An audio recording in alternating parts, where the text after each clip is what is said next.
দাদা কি খুঁজছ? আরে বোন, তেল খুঁজছি, কোথাও পাচ্ছি না। তুই কি তেল দেখেছিস? না দাদা, তেল নেই। তেল নেই তো কি হয়েছে? এদিকে আসো, আমি একটি উপায় বলে দিচ্ছি। এই উপায়ে অনেক মজা আনন্দ হয়। কি উপায় রে বোন, জলদি বল, আমি তো আর পারছি না সইতে। দাদা, তোমার মুখে তো বন্ধুরা, আজকের এই ভিডিওটিতে দেখলে তোমরা হাতের কাজ করতে বাধ্য হবেন। দয়া করে ভিডিওটি সম্পূর্ণ দেখবেন, তা না হলে কিন্তু ঘটনাটির কিছুই বুঝতে পারবেন না। আমি বাংলাদেশের রংপুর জেলার একটি ছোট্ট গ্রামে থাকি। আমার নাম নীলম। আমাদের পরিবারটি খুব সাধারণ। বাবা একজন বাস চালক এবং মা সংসার সামলান। আমার বড় ভাইয়ের নাম আকাশ। তিনি আমার চেয়ে কয়েক বছরের বড়। আমার বয়স এখন ১৯ বছর, আর ভাইয়ার বয়স ২৪। তিনি ঢাকায় একটি গার্মেন্টসে চাকরি করেন। সাপ্তাহিক ছুটির দিনে, বিশেষ করে শুক্রবারে, তিনি আমাদের গ্রামের বাড়িতে চলে আসেন। আমাদের বাসাতে মাত্র ৩টে ঘর রয়েছে। একটি রুমে আমার বাবা মা থাকেন এবং আরেকটি রুমে আমার কাকা কাকি থাকেন, আর আরেকটি রুমে আমি এবং ভাইয়া থাকি। প্রতিবার ভাইয়া গ্রামে এলে আমরা দুজন অনেক সময় একসাথে কাটাই। পড়াশোনা, গল্প, আড্ডা কিংবা গ্রামের চারপাশে ঘুরে বেড়ানো, সবকিছুতেই ভাইয়া আমার সঙ্গী। আমি ছোট থেকে ভাইয়ার খুব কাছের, তাই ওর সঙ্গে আমার একটা বিশেষ বন্ধন তৈরি হয়েছে। সেই কারণেই যে কোনো সমস্যা হলে আমি প্রথমেই ভাইয়ার কাছে ছুটি, আর ভাইয়াও সবসময় চেষ্টা করে আমাকে সাহায্য করার। একদিন ভাইয়া ছুটিতে বাড়ি এলো। সারাদিনের ক্লান্তি নিয়ে ও আমার সাথে গল্প করতে বসল। হঠাৎই আমার দিকে তাকিয়ে হাসল। কিছুক্ষণ নীরবে তাকিয়ে থেকে বলল, নীলম, তুই তো অনেক বড় হয়ে গেছিস। আগের মতো ছোট্ট মেয়েটা আর নেই। এখন তোকে দেখে গর্ব হয়। তুই সত্যি অনেক পরিণত আর সুন্দরী হয়েছিস। ভাইয়ার কথায় আমি একটু লজ্জা পেলাম, আবার ভেতরে ভেতরে আনন্দ হল। তারপর ভাইয়া আমাকে জিজ্ঞেস করল, আজ রাতে তুই কোথায় ঘুমাবি? আমি অবাক হয়ে বললাম, আরে ভাইয়া, এই প্রশ্ন করার কি আছে? আমরা তো আগের মতোই থাকব। আমি আমার জায়গায় আর তুমি তোমার জায়গায়। ভাইয়া আবার হেসে বলল, আমি আসলে সেটা বলিনি নীলাম। আমি বলতে চাইছিলাম, আমি যখন ছুটিতে আসি তখন তোকে সবসময় মেঝেতে ঘুমাতে হয়, আর আমাকে বিছানায় রাখিস। এটা একদম ঠিক না।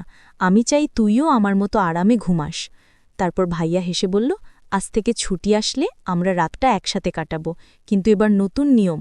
তুই আর আমি গল্প করতে বসব বিছানায়, আর গল্পের মধ্যেই আমাদের ছোটবেলা আর গ্রামের সব মজার ঘটনা মনে করব। আমি হেসে বললাম, ঠিক আছে ভাইয়া, তাহলে রাতটা সত্যি আরও মজাদার হবে। রাতটি শুরু হলো গল্প আর হাসির ছোঁয়ায়।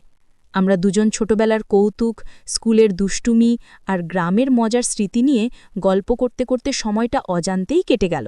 মনে হলো এই মুহূর্তগুলোই আমাদের ছুটির দিনগুলো সবচেয়ে আনন্দদায়ক মুহূর্ত। হঠাৎ ভাইয়া একটি প্রশ্ন করল। একটু হেসে বলল, নীলম, তুই কি কখনো কোনো ছেলের সঙ্গে প্রেম করেছিস বা কারোর সঙ্গে ভালো লাগার অনুভূতি পেয়েছিস? আমি একটু লজ্জায় তাকিয়ে রইলাম, কিন্তু মনে হলো ভাইয়া শুধু আমার সম্পর্কে জানতে চাইছে, আমার নিরাপদ ভাবনা ও অনুভূতিগুলো বুঝতে চাইছে। আমি ধীরে ধীরে উত্তর দিলাম, না ভাইয়া, এখনও কাউকে নিয়ে এমন কোনো অনুভূতি হয়নি। আমি এখন পড়াশোনা আর পরিবারের উপর মনোযোগ দিতে চাই। আমি একটু লাজুক ভঙ্গিতে হেসে ভাইয়াকে বললাম, ভাইয়া, তুমি তো আমাকে এত প্রশ্ন করলে। তুমি নিজে কি কোনো মেয়ের সঙ্গে সম্পর্ক করো, বা তোমার কি কখনো এরকম কোনো অনুভূতি হয়েছে? ভাইয়া আমার দিকে তাকিয়ে হালকা হেসে বলল, না রে নীলাম, আমি এখনও তেমন কিছুতে যাইনি। আমি এখন নিজের কেরিয়ার আর কাজের দিকেই মনোযোগ দিচ্ছি। ঢাকায় থাকি, কাজের ব্যস্ততা থাকে, তাই এসবের সময় হয় না। তাছাড়া আমি চাই আমার জীবনটা আগে স্থির হোক, তারপর এসব নিয়ে ভাবব। রাত গভীর হলো, আর আমরা দুজন গল্প করতে করতে ক্লান্ত হয়ে গেলাম। ধীরে ধীরে আমি এবং ভাইয়া শুয়ে পড়লাম।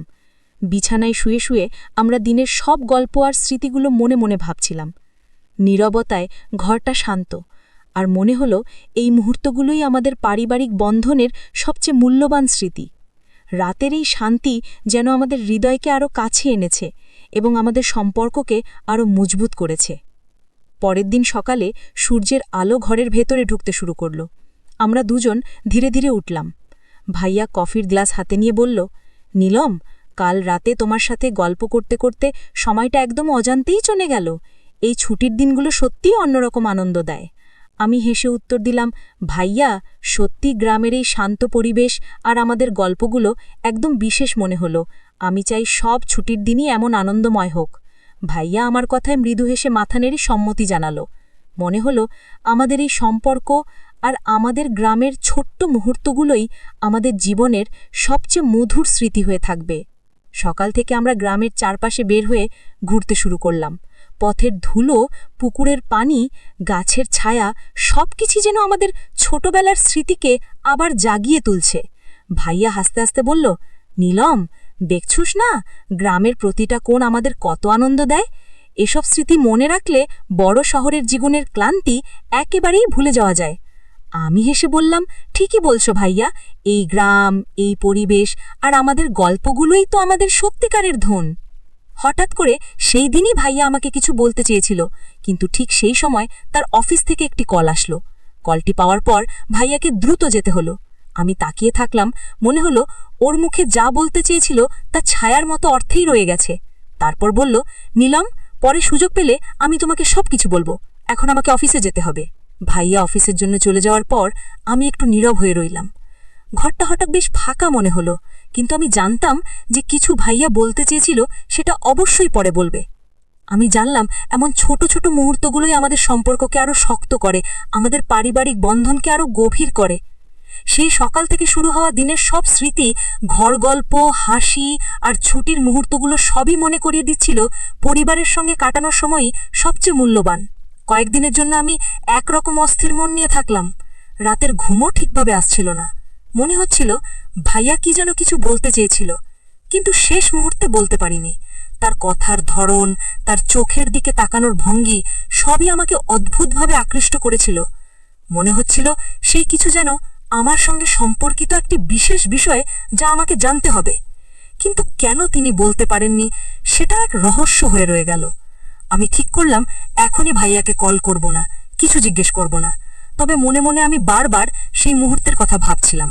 তার প্রতি কৌতূহল দিন দিন বাড়ছিল। কখনো মনে হচ্ছিল আমি হয়তো বুঝতে পারবো কি বলতে চেয়েছিল, আবার কখনো মনে হচ্ছিল ধৈর্য ধরতেই হবে। হঠাৎ করে একদিন ভাইয়া আমাকে ফোন করলো। তার কণ্ঠে এক ধরনের গুরুত্ব আর নরমতা ছিল।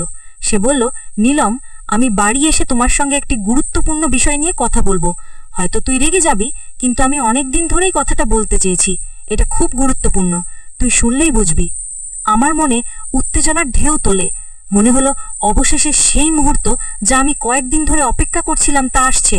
কতই না কৌতূহল, কতই না প্রশ্ন, কিন্তু আমি শান্ত থাকার চেষ্টা করলাম। কয়েকদিনের অপেক্ষার পর ভাইয়া ছুটিতে বাড়ি এলো। আমি তাকে দেখে ভীষণ আনন্দ পেলাম। সঙ্গে সঙ্গে আমি বললাম, ভাইয়া বলো তো যেটা বলতে চাচ্ছ। ভাইয়া আমার দিকে তাকিয়ে মৃদু হেসে বলল, না, এখনই বলবো না, রাতে বলবো, তখন তুই ভালোভাবে শুনবি। এই কথাটা এত স্পেশাল যে রাতের শান্তি আর সময়ের সঙ্গে থাকা উচিত। তখন আমি বুঝতে পারলাম ভাইয়া কেবল আমাকে কিছু জানাতে চায় না, সে চাইছে আমরা এই মুহূর্তের পুরো গুরুত্ব অনুভব করি। মনে হলো রাতের জন্য আমাদের কাছে আরও কিছু বিশেষ মুহূর্ত বাকি আছে, যা আমাদের ছুটির দিনটিকে আরও আনন্দময়, রহস্যময় এবং স্মরণীয় গড়ে তুলবে। রাতের অপেক্ষায় আমি ধীরে ধীরে সেই মুহূর্তের কল্পনা করতে লাগলাম। তো বন্ধুরা, আপনারা অবশ্যই এই চ্যানেলটি সাবস্ক্রাইব করে পাশে থাকা অল নোটিফিকেশন অন করে রাখবেন। আর আগে থেকে যারা এই চ্যানেলটি সাবস্ক্রাইব করে রেখেছেন, আপনাদেরকে জানাচ্ছি অসংখ্য ধন্যবাদ। তো বন্ধুরা, আজকের মতো ভিডিওটি এখানেই শেষ করছি। দেখা হচ্ছে পরবর্তী নতুন কোনো ভিডিওতে। ভালো থাকবেন সবাই।